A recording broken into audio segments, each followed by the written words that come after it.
Irrigation का मतलब है giving water to the fields.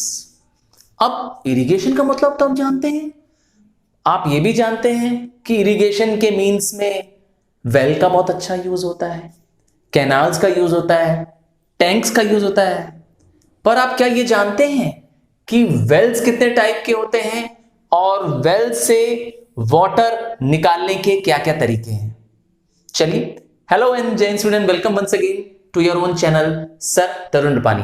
और आज आईसीएसई क्लास 10th का ज्योग्राफी का चैप्टर वाटर रिसोर्स का third part, means of irrigation. खेतों में पानी देने को हम कहते हैं इरिगेट करना।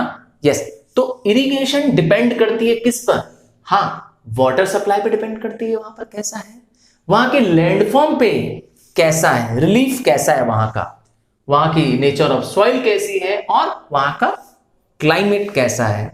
एग्जांपल दूं कैसे? आइए देखते हैं कैसे इन पे डिपेंड करता है इरिगेशन। चलिए, जैसे एग्जांपल देता हूं टैंक इरिगेशन का।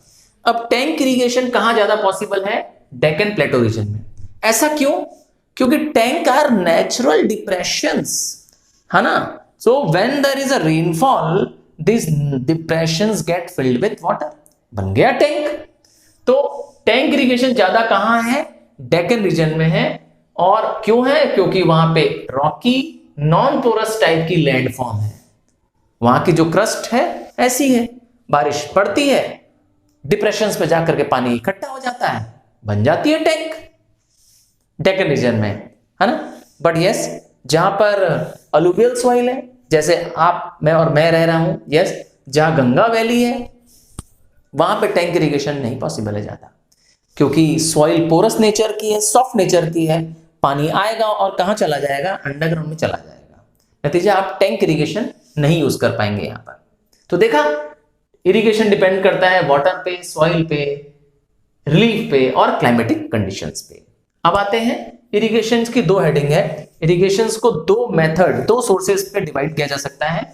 एक है ओल्ड टेक्निक, जिसको हम कह सकते हैं कन्वेंशनल सोर्सेज ऑफ इरिगेशन, अर्थात पुराने सोर्सेज ऑफ इरिगेशन, पहले के तरीके। पहले वेल्स का यूज होता था, तो इसका मतलब आज से कुएं नहीं खोदे जा रहे हैं, यस, पुराने जमाने से खोदे जा रहे हैं। उसी तरह से टैंक्स और कैनाल्स, स्पेशली इनंडेशन कैनाल, अर्थात नॉन पेरिनियल नेचर के कैनाल, टेम्परेरी कैनाल्स। अब मॉडर्न की बात भी कर लेते हैं। जो आज के जमाने में हम इरिगेशन यूज कर रहे हैं, ट्यूबवेल्स है। यस, आप तो मालूम ही है, एक मोटी सी पाइप टाइप की जमीन के अंदर जाती है। यस, उस थिक सी पाइप के अंदर क्या लगा होता है? पंप लगा होता है, जो बाहर खूब बड़ा फ्लो ऑफ वाटर एक साथ देता है, ट्यूबवेल। उसी तरह से पेरिनियल कैनाल्स, अर्थात जिन कैनाल्स में साल भर पानी होता है, जो यूजुअली पेरिनियल रिवर से कनेक्टेड होता है, पेरिनियल कैनाल्स। और लास्ट में एक एग्जांपल और, ड्रिप इरिगेशन। तो ये है मॉडर्न सोर्सेज ऑफ इरिगेशन। मेरे क्वेश्चन का वेट कर रहे हैं आज? यस। तो आज का मेरा क्वेश्चन आपसे है, what is the percentage of water, हाँ, percentage of water consumed in irrigation. आपको इंडिया का, यस, बताना है कितना परसेंटेज ऑफ वाटर कंज्यूम्ड होता है इन इरिगेशन। क्लियर है? चलिए, अब बात करते हैं सबसे पहले सोर्स ऑफ इरिगेशन की, वो है वेल, कुआं। हाँ, आपने आसपास जरूर देखा होगा, आपने कुआं देखा है ना। हाँ, क्या होता है, एक बड़ा सा गड्ढा होता है और उस गड्ढे में क्या होता है? यस, पानी निकाला जा सकता है। ऐसा होल, ऐसा गड्ढा जो थोड़े ही गहराई पे पानी निकाल दे, उसे कहते हैं कुआं। तो small hole dug in the surface of the earth to get water from the water table, क्योंकि वाटर टेबल नजदीक होती है, वहां पे ऐसा कर सकते हैं।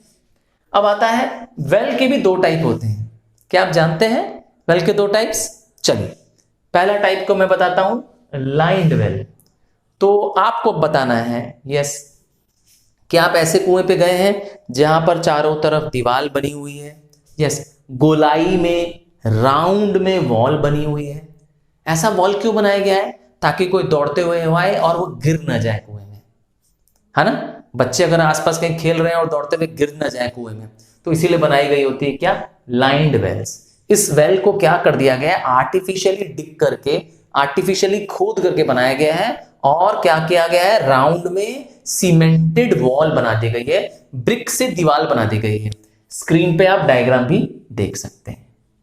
मिल गया लाइंड वेल। आइए, तो artificial man made well with supporting wall of brick, wall of brick in circular pattern. Yes, इसका अपोजिट कर दे, unlined well.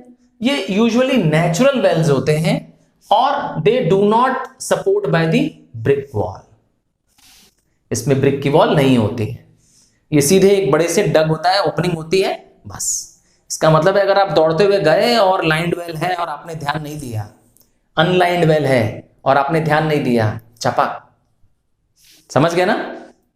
Next, well irrigation कहां पाई जाती है, तो well irrigation usually alluvial plains में पाई जाती है, गैंजेटिक प्लेन्स में पाई जाती है, big reverse like Indus, Brahmaputra, Ganga, yes, जो बहुत लॉन्ग डिस्टेंस से ट्रेवल करके आ रही है, पहाड़ों से आ रही हैं, उनके प्लेन्स में पाया जाता है वेल इरिगेशन, क्योंकि वो सॉफ्ट सॉइल होती है। हाँ, और वहां पे वेल डिग करना इजी एंड चीप होता है, खोदना भी आसान है, उस कुएं को सस्ता पड़ता है और इजी भी है खोदना, बहुत मेहनत नहीं लगती है क्योंकि सॉइल बहुत सॉफ्ट होती है। Alluvial plains due to the soft nature of the soils. Clear है। एग्जांपल दूं, कोई कहां स्टेट्स में ऐसा पाया जाता है, पंजाब में है, यूपी में है, हरियाणा में है, बिहार में है। हाँ, इन स्टेट्स में वेल इरिगेशन ज्यादा सुटेबल है। अब आता है वाटर कैसे लिफ्ट करते हैं, इन कुओं से पानी कैसे निकालते हैं। आइए, 3 तरीकों से पानी निकाला जा सकता है कुओं में। 3 मेथड्स हैं, ज्यादातर ये ट्रेडिशनल मेथड्स है जिनसे पानी क्या किया जा रहा है, उस कुएं से निकाला जा रहा है। तो water is lifted from the well in the following veg. सबसे पहला मेथड है पर्शियन व्हील मेथड।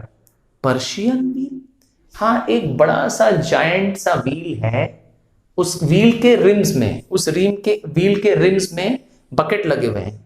जरा इमेज देखें, दिखा आपको, एक बड़ा सा पहिया दिखाई दे रहा है, उस पहिए के रिम में बाल्टियां लगी, बकेट लगी है, और वो क्या कर रहा है, बड़ा सा जायंट व्हील जो है वो पानी से यस सबमर्ज होकर के बकेट में पानी से बाहर फेंक दे रहा है। इसको घुमाता कौन है, इसको यूजुअली एक एनिमल पुल करता है। तो आओ पढ़ते हैं, a vertical wheel with buckets attached to the rim rotated by animals. Animal क्या कर रहे हैं, उसे गोल गोल व्हील को घुमा रहे हैं। दूसरा है लीवर मेथड। लीवर मेथड में क्या होता है, एक बड़ा सा लॉग ऑफ वुड होता है, उस लॉग ऑफ वुड के एक कोने पे क्या होता है, बकेट लगी होती है रोप के साथ, बकेट लगी होती है रोप के साथ। वो क्या करता है, पानी को ऊपर खींच देता है और लोड को क्या करता है, नीचे गिरा देता है कुएं में। जब पानी बाहर आ जाता है, गिर जाता है, फिर क्या किया जाता है, लोड को ऊपर करके बकेट को वापस पानी में छोड़ दिया जाता है, और ये प्रोसेस चलता रहता है जैसे कि लिवर और फलक्रम में चलता है। तो water is lifted bye a strong log, एक मोटा लकड़ी का वुड पल्ला लगाया जाता है और उसके कोनों पे एक बाल्टी लगा दी जाती है जो कि रोप से अटैच होती है। वो कुएं में डिप करके पानी अटैच करके क्या करती है, बाहर फिल बना के छोड़ देती है। तीसरा और आखिरी तरीका है inclined plane method. Inclined plane method, जरा डायग्राम को भी, इसको भी ध्यान से देखिए। एक ढलान बनी हुई है कुएं के किनारे, जिससे बुलक्स, पेयर ऑफ बुलक्स क्या कर रही हैं, नीचे चलते हुए आ रहे हैं। ये क्या कर रहे हैं, जब ये पीछे आ रहे हैं तो पुल्ली से पानी क्या हो जा रहा है, ऊपर चढ़ता हुआ निकल आ रहा है, और ये पानी वेल्स में चला जा रहा है, अरे खेतों में चला जा रहा है। तो स्ट्रॉन्ग क्या करते हैं इंक्लाइन प्लेन सिस्टम में, एक पुल्ली होती है, यस, राउंड सी पुल्ली होती है, उस पुल्ली में रोप लगा होता है, रोप पानी को लिफ्ट करता है और खींचता कौन है इसे, यस, बुलक खींचते हैं एक इंक्लाइन प्लेन में। एक ढलान टाइप की बनी हुई है, डायग्राम में भी थोड़ा ध्यान से देखेंगे तो आपको दिखाई देगा। चलिए अब देखते हैं, ये तो हो गए मेथड्स किससे पानी निकाला जा रहा है। अब हम बताने जा रहे हैं advantages and disadvantages of well irrigation. फायदे भी हैं। सबसे पहला फायदा क्या है, low cost of construction. Well को बनाना चीप है, तो फार्मर्स पे बर्डन नहीं लगेगा वेल को कंस्ट्रक्शन का।